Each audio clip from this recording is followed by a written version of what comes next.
সাদ্দাত 1700 বছর ক্ষমতায় ছিল। এই 17 বছর ক্ষমতায় থাকতে গিয়া আল্লাহর জান্নাতে সে যেতে চায় নাই, পুরা দুনিয়াটাকে সে জান্নাত মনে করত। আর এই জান্নাত তৈরি করার জন্য জায়গা বরাদ্দ করছে 120 মাইল। কত? এখান থেকে শুরু করলে 120 মাইল যাইতে যেতে কি গাজীপুর কালীগঞ্জ পর্যন্ত না নরসিংদী পর্যন্ত যাইব? আরো বেশি, ঠিক না? 120 মাইল এখান থেকে দূর না কম? বহু দূর। 120 মাইল লম্বা একটা বিল্ডিং করার জন্য 30,000 ইঞ্জিনিয়ারকে একত্র করছে। কত হাজার? ইঞ্জিনিয়ার না শ্রমিক?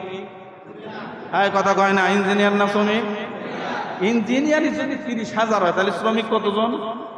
এর কোন হিসাব আছে? 30,000 ইঞ্জিনিয়ার নিয়ে ড্রয়িং করছে। 120 মাইল লম্বা হবে, 40 হাত গভীর থেকে পাইলিং হবে, প্রশস্ত